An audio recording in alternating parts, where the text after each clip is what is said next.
ethics, education, politics, economics, culture. Weekly news, a round-wrap of national news of the week on Renouveau TV every Saturday. Weekly news, the news to English speakers.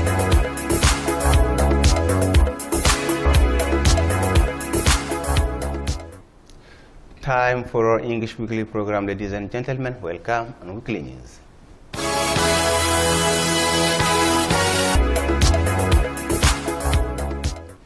Once more, welcome on Renouveau TV. After his stay in the center of the country that led her to Mopti Sevare, the High Representative of the European Union for Foreign Affairs and Security Policy, Federica Mogherini, met Wednesday at the Ministry of Foreign Affairs journalists to make the inventory of her visit. For Federica Mogherini, challenges remain still numerous. Commentary with Mohamed Golfa.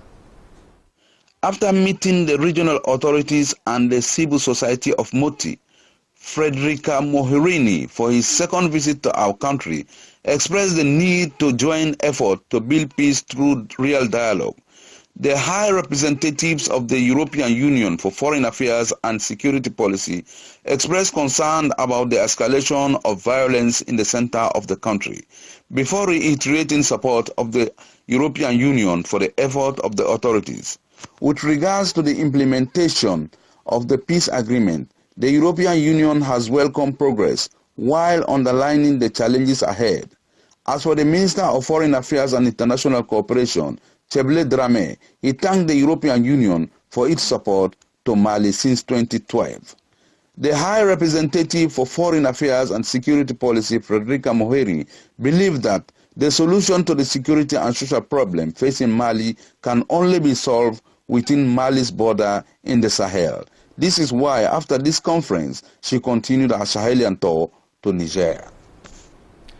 Education, the International Cooperation Institute of the German Confederation for Adult Education International launched this week a mobile app called Famu Jamma. This mobile app that comes out after a curriculum integrating educational resources on citizens will allow a new literate to acquire information on their political, social, and administrative environment. Let's listen to Mahamadou Njanye, National Director of DD International. We have developed 10 models with a pluridisciplinary team, 10 models essentially concerning civic education, plus 2 models which are concerned with how can we identify a fake news in the net. Because as our principal target group is the illiterate people, we are essentially working with illiterate people. So we have to make them aware on what are the dangers on being on the net. You know, actually in the net there are many fake news.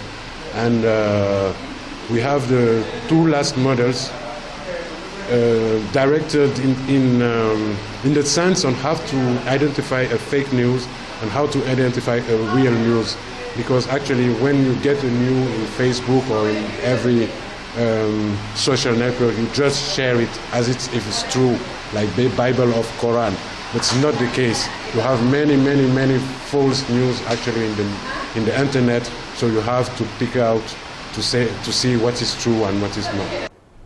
Capacity building of inspectors of ministerial department. The Minister of Livestock and Fisheries led this week an inspection of livestock and fisheries, the opening ceremony of the training workshop in techniques and auditors dedicated to ministerial inspection. Founded by USAID Local Governance Support Program, this 5-day training helps strengthen the technical capacity of auditor research structure to international standard. Commentary.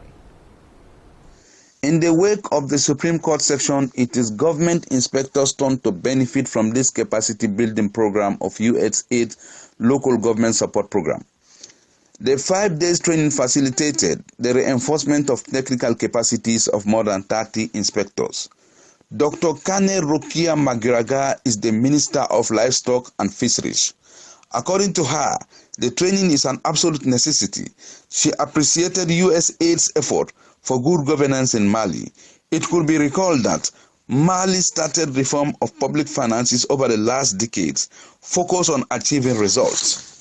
in 2018 budgetary management program mode was also adopted to ensure good governance.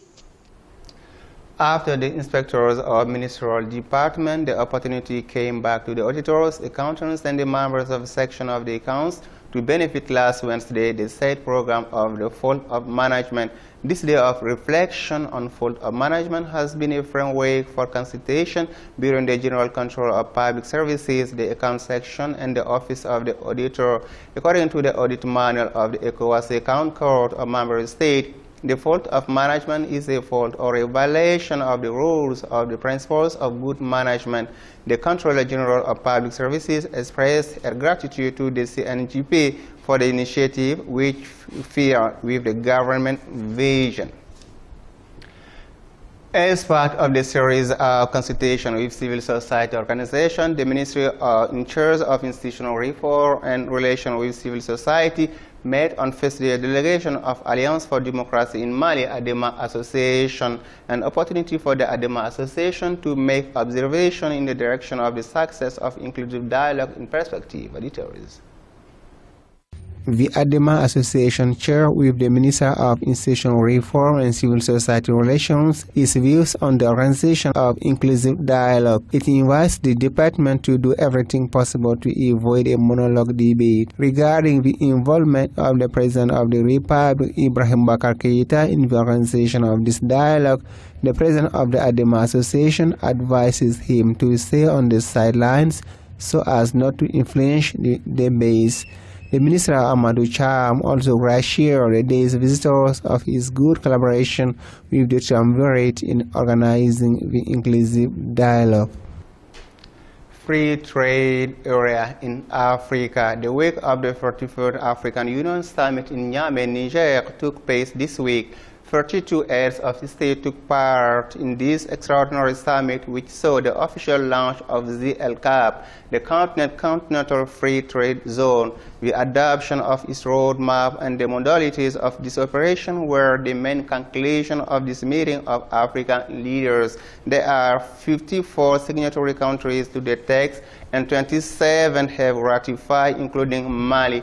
Eritrea didn't take part to this signature. Mohamed Golfa for more details. African nations launched the operational phase of a landmark free trade agreement at the African Union Summit in Niamey, Niger on Sunday. This move, the leaders believe, will create the world's largest free trade area. AU officials announced they launched 5 operational instruments of the African Continent Free Trade Area, AFCFTA, with African nations agreeing to share rules of origin, the monitoring and elimination of non-tariff barriers, a unified digital payment system, and an African Trade Observatory dashboard. The head of state of the Republic of Mali, Ibrahim Bakar Keita, was among the delegates at the Nigerian summit. Nigerian President Muhammadu Yusufu hailed it as the greatest historical event for the African continent since the creation of the Organization of African Unity in 1963.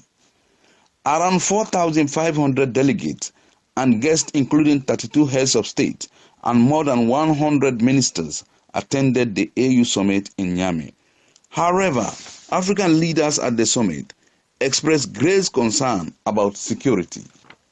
According to the President of the African Union Commission, insecurity is haunting Africa's trade. This is the trade that has made the wealth of men and nations. Musa Faki Mohammed said. He quickly added that trade in the Sahel is blocked due to insecurity. He went on to say that Africa needed special attention and the response must be comprehensive, especially through the Security Council. Another important issue that cropped up during this landmark summit was the choice of Ghana to host the headquarters of the permanent secretary of the African Continental Free Trade Agreement, which is due in 2020. Eritrea refused to sign. It remains to be seen whether this economic trade program of the West African sub-region will succeed or not. More than 340 million CFA francs. This is the value of the rolling stock and medical logistics offered this Friday to the Ministry of Health and Social Affairs by the Kingdom of Netherlands and United Nations Population Fund. Details. Launched a year ago in Mopti, the program Atteindre le dernier kilomètre aims to strengthen the capabilities of the national logistics system for reproductive health products, including contraceptive products and the provision of planning services family. These rolling stock and medicines offered by the Netherlands Kingdom in partnership with the United Nations Population Fund to the Ministry of Health are part of this program. The Ministry of Health and Social Affairs expressed its gratitude to the partners and promised good use of the equipment that cost the donors more than 340 million CFA francs. This is the main news of the week. Please to the second part of the program, which is the guest of the week.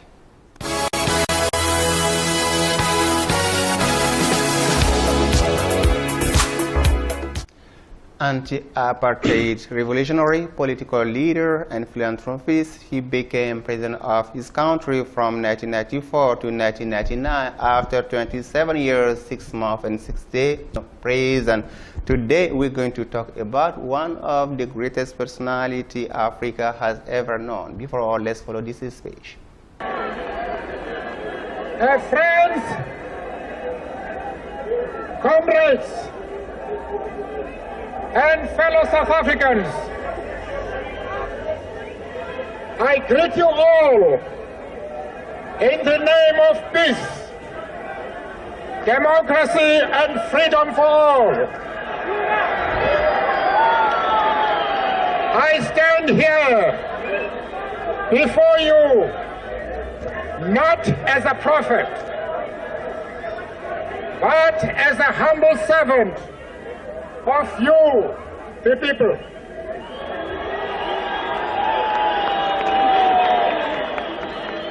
Your tireless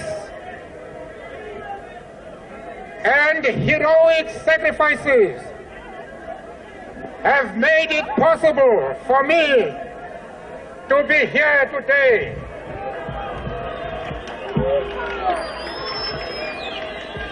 I therefore place the remaining years of my life in your hands.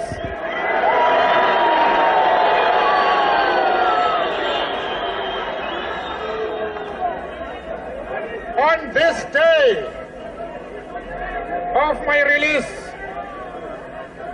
I extend my sincere and warmest gratitude to the millions of my compatriots and those in every corner of the globe who have campaigned tirelessly for my release.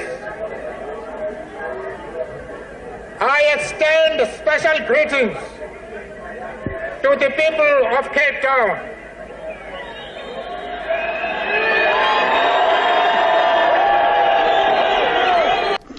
So I think you've already known this great personality. It's Nelson Mandela from South Africa, and this speech is the first one he made after his release from prison. He was born on July 18, 1918, and died on December 5, 1913.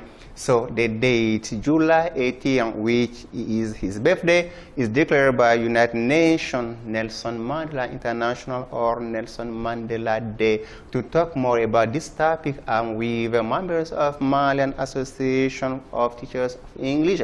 The first one is Mr. Musa Tambura. Mr. Tambura is president of MAID. Mr. Tambura, good evening. Yeah, good evening. Welcome on Renouveau TV. Thank you. The second one is Mr. Ali Kulubali. Mr. Kulubali is also Malian Association of Teachers of English, Press and Cultural Affairs Secretary. Mr. Kulubali, good evening. How are you? All right, welcome. Thank you. First of all, Mr. Tambura, Nelson Mandela, everybody talks about one of the greatest personalities of Africa, we can say, in the world. Yeah. Who is he? Okay, you know, Nelson Mandela is, as we said, a great personality who, even after his death, is impacting the worldwide, is impacting peoples through what? Peace building. Mandela, when he was born in July, the 18th July 1818, he was given a tribal name called Ro Li Hala, meaning troublemaker. You see, so, but look at, it's at school, one of her teachers, a lady who gave her the name, him the name Nelson. But the name pronunciation was too difficult for that one, and then give him Nelson. That's how the name Nelson Mandela came. And since his childhood, it's really, he was a young boy who was goal-oriented, always fighting for the right. And when he grew up, he really embraced what we call, he was a young leader in the ANC, the African National Congress. Yeah, he was one of the young leaders there, and then his vision really pushed him to be sent in jail, as you all know, and he spent 27 years in jail. When he got back, instead of trying to really fight against the whites, he just tried to stop end to the what we call the apartheid. And in 1962, he paid visit to Modibo Keita, our former president. Okay. He paid visit. He came here twice in Mali. The first time was in 1962. He came to really ask for support from Modibo Keita to really help him to fight against the apartheid. And when he's been released, he was released as well in when he became president also. Yeah. In 1994, he paid visit in Mali here in 1996. At that time, Alpha Omar Konaré was president of Mali, and Ibrahim Boubacar Keita, the current president, was prime minister at that time. Okay. So what really astonished me was that time he paid visit to the mental deficiency association called Amaldem. Yeah, when he arrived there, that's what he really wanted to see first. So, because look at how can a president come and just go to visit such places. That's really impacted me. It was in Latia-Bougou. Okay. That's really something I really appreciated. Okay, Mr. Kulbali, the same question to you. Thank you very much, Mr. Sagara. So, about the question, I will say that Nelson Mandela, as you know, was a leader. He was a writer. He was also the president, and he was also a visionary. So, a leader because he really started in the period of the African, South African life, which was really very tough. The apartheid way the black people were really segregated, and this was really hard, and he started fighting for the right for social justice. And when he became the president, he really worked for education. And as a teacher of English and as a member of Malian Association of Teachers of English, this is really what really had really impressed me. The fact that he was not only a leader who is working for the social justice, but he was also caring about education. He believed that education is the cornerstone of the development. If they want the South African people to be strong, to be a strong nation, they need to work on education. They need to work hard on it. And this is really what really impressed me in his life. Yeah. Nelson Mandela was also called Madiba. Yeah, right. He was called Madiba because this is something like the father of the independence, the freedom, you know, because calling him Nelson Mandela becomes something a little bit, to put it emphasis on, they say Madiba. That's really something, it's like to pay tribute to this really amazing personality. They call him Papa Madiba. Okay. Instead of saying Madiba, they say Papa Madiba, so it's kind of the father of the freedom. Okay. Yeah. Now, you members of Malian Association of Teachers of English are going to organize a meeting, you are going to celebrate Nelson Mandela Day on Thursday, I think. Yes. So, can we know why the celebration here in Mali? Okay. Yeah, Mr. Why in Mali? I think because first, Nelson Mandela belongs to the whole world. Really? Yeah, it's because he belongs to the world because of his idea, because of his idea of non-violence, and because of what he did for the world. So, and also because we are teachers, as I said, and we are working in order to improve teaching skills and develop the professional development of our teachers in our countries. And we recognize that Nelson Mandela was a great leader. He was also a great personality who worked hard in terms of education. He believed that education is the only tool that can really help the nation to be strong. And everybody knows his famous saying when he said, education is the most powerful weapon which you can use to change the world. Yeah. And how can we use education to change the world? This is the good question, and this is the question we are looking to answer, because we think that education could do that.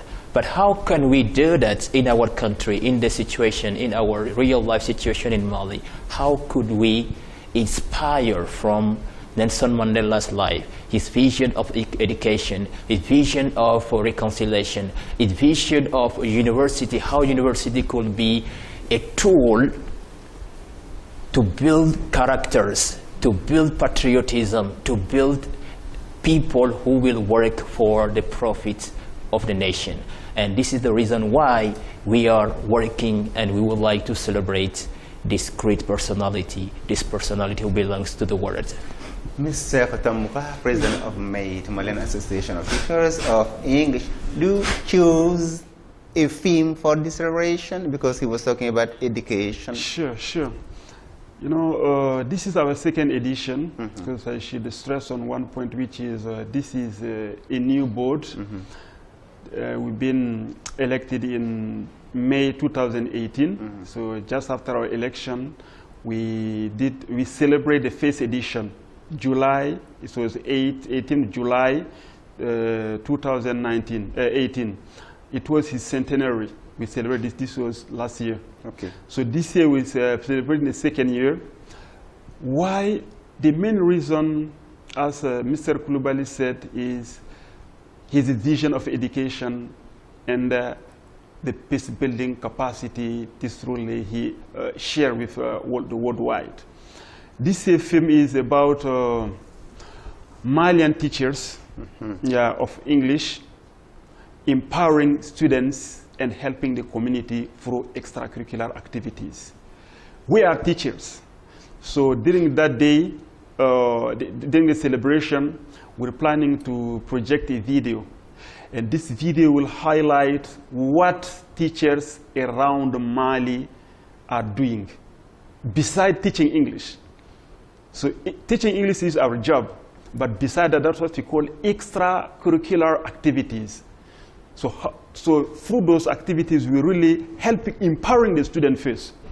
Like Mr. Kulubali, who is here this year, I was piloting a project called Exchange Project between Mali and Indonesia. It's not part of the curriculum. So it was a project, 4 schools in Mali were connected with 4 schools in Indonesia. So Ali was part of the teachers. So we call those extracurricular activities. So Malian students learn a lot about Indonesia, culture, food, educational system, and the Indonesian learned as well about us. So you see, so that's what we call extracurricular activities. So there will be a video projection on that. I will give some highlights, like in Kai. Okay. That's really impacted us. One of the president of MAIT Kai, called Mr. Jibril Traore. He really did a fundraising to rebuild one of his village former school at 95 million. That's the teacher who rebuilt, who thanks to him, he got found from the government to rebuild a school at 95 million. So we're going to show those things really, what teachers are doing to really change. This is how we're impacting the community, helping the students. Most of the teachers also do have English clubs. So we train students in the public speaking skills and many other things. That's what we're planning to project. There will be, because we're doing this project jointly with the South African Embassy, we should stress on that. Okay. The ambassador is on leave, but he will come specially for that day, yeah, to celebrate. So there will be a video projection on Mandela's life, Great. Yeah, his legacy, and then there will be a talk about his legacy. Great. Yeah. Now, Mr. in charge of cultural affairs, beside what he said, what will you do that day as activities? So, in terms of activities, this is mainly all that he just mentioned. But what I would like to really emphasize is that why International Day for Mandela? This is a good question. And this International Day is like a day to call people for action and to spread the idea that individual person could do something to change the world. Yeah. So this is what we believe, and this is what we would like to share during this event. And this is what teachers are trying around the world, around Mali, to spread through extracurricular activity like the president had just mentioned. So just to say that this event is also a kind of call for young people, a call for other teachers to believe and to act that and to know that individual person could do something. We should not always say, I alone could not change. But you alone, if you do something great, you can influence other people. Sure. And this is something that we would like really to emphasize during this event. Thank you very much to you all. Thank you that you chose to care.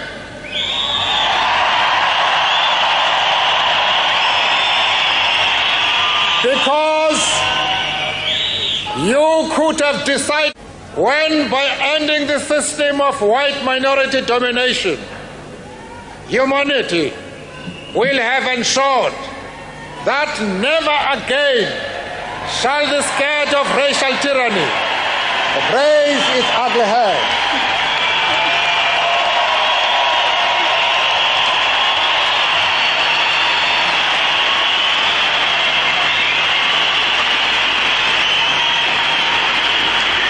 You will all be welcome.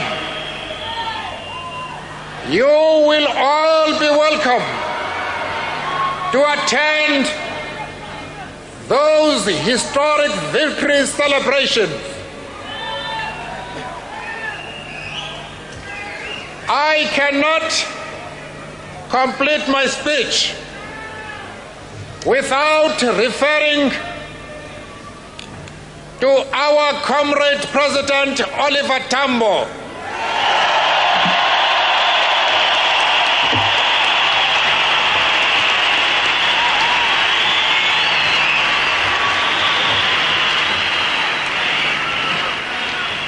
As you know, Comrade Oliver Tambo is recovering in a clinic in Sweden.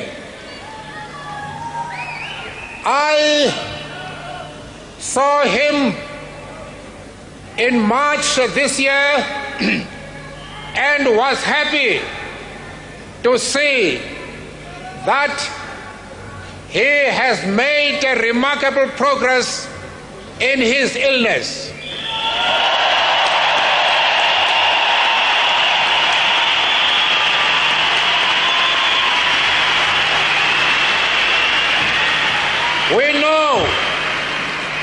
We know it is your desire, in fact, your prayers and wishes, that he should recover as speedily and completely so that he can come back and lead this organization again. 27 years of prison, he became president of South Africa. How can we understand that?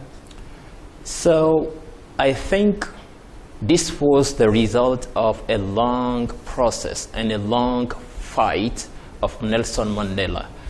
And as you know, 27 years in prison. Why he was in prison?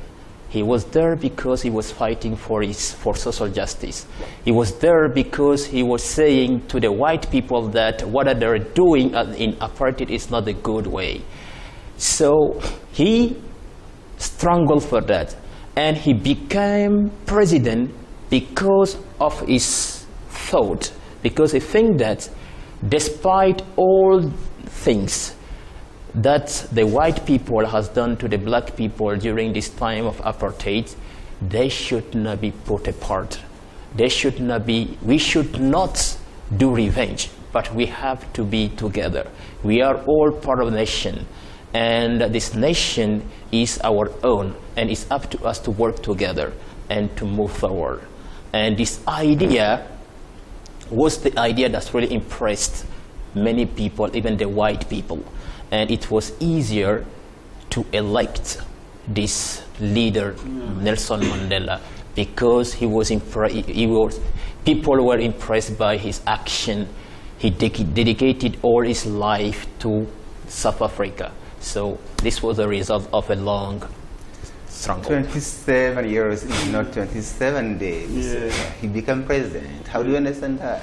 Yeah, but before answering to that question, I'd like to add another activity planned. This is, first of all, I have to really thank Mr. Kulubali Mohamed. He's a French teacher who is really working with MATE. He's a French teacher at Lycée Ba Aminata Diallo, Girls' School. So he's the one who is really, every activity, he really prepared students to really do slam. During our Martin Luther King Day, we really had amazing presentation. So this time also, they prepared a slam on Nelson Mandela that will be presented the D-Day. Yeah. So 27 years in jail and then released, becoming president. That's something, as Mr. Kulubali said, it's a long process because Nelson Mandela's vision was justice. Justice, not to really try to say, now that we have the power, let's grab all the positions. He said, no.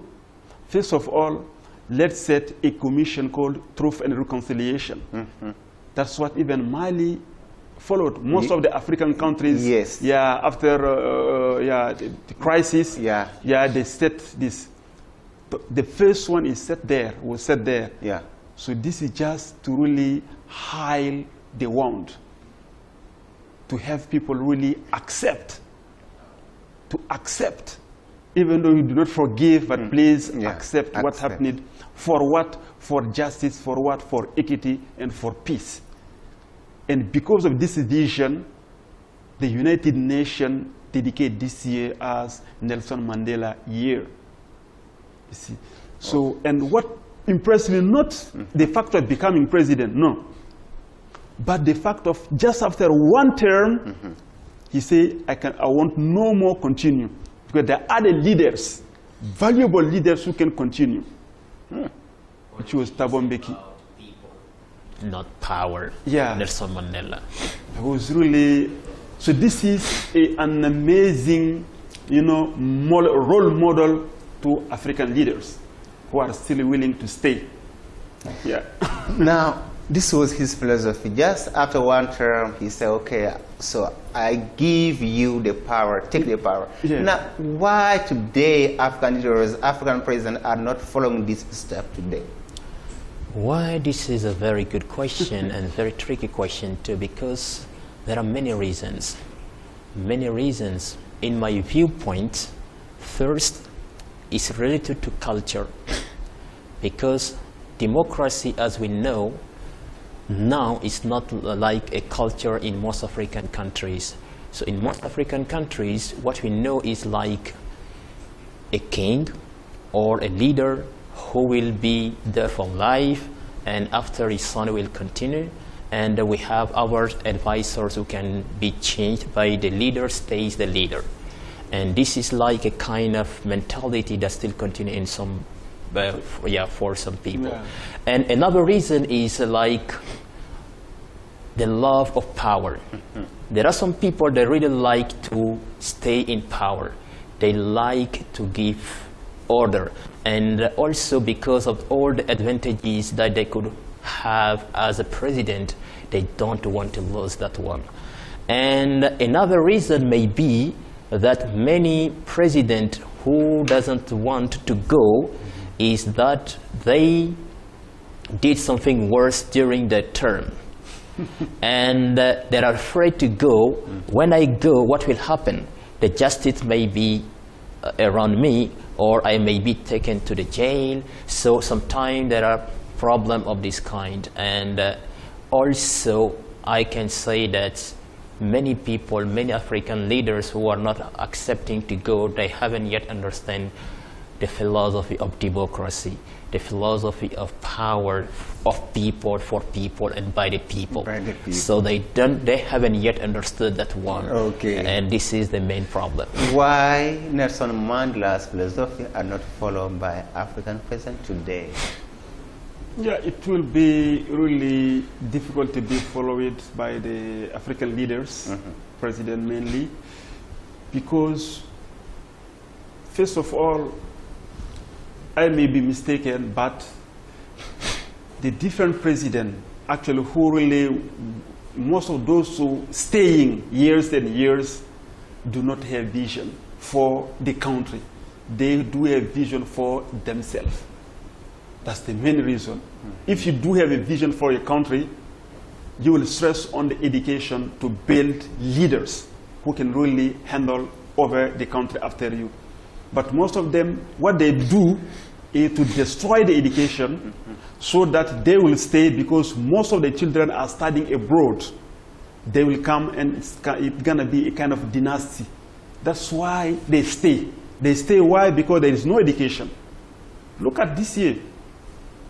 You see, so that's why most of the leaders, they think about themselves, they're greedy. That's the main reason, no other reasons. Okay, yeah. So as it's almost time, let's go back to you now about your activities. Who are invited? He just talked about South African ambassador. Yes, who are the person are invited? Thank you for this question, because we have Malian Association of Teacher English works with partners. And in many of our activities, we invite all our partners to join us to celebrate. And we invited like the South African embassy, the ambassador and the staff would be present, and also the representative of U.S. embassy, they have been invited, and also the UK embassy. So I will probably give the possibility to the president to talk more about the invitation process. Yeah. Yes, President. Yeah, we do invite most of the English-speaking countries. Okay. As Nigeria ambassador might be there. The Ghanaian ambassador also will be there. And beside that, we really invite also the representative Minister of Education. Should be there through the academy director. Okay. Yeah, and the inspectorate of English language are invited, and all the English language communities, the different English clubs, the Mali English Club Council is invited, who will invite the other English clubs. The university students are invited, like the FLSL, NSUP department, English language department. So it's gonna be really a day where we call people for action. Okay. Yeah. Okay, Mr. Coulibaly Ali, Cultural Affairs of Mate, what's your last word? My last word is a call for all the young people in Mali, particularly and generally around the world, to learn from Nelson Mandela, to get inspiration from him, and to take action to bring positive change in our countries. African people, we have many challenges in our daily life now, but we need to understand and to believe and to work as so that nobody will come in Africa to change our countries for us. It's up to us. It's up to the leaders. It's up to the young people to take action in order to bring change. So, and in order to do that, I think Nelson Mandela is a good inspiration. And celebrating Nelson Mandela Day is also a possibility of getting inspiration. And to end, I invite all the people, teachers, students, every person who can come and join us to celebrate that day, come and join us. We are together.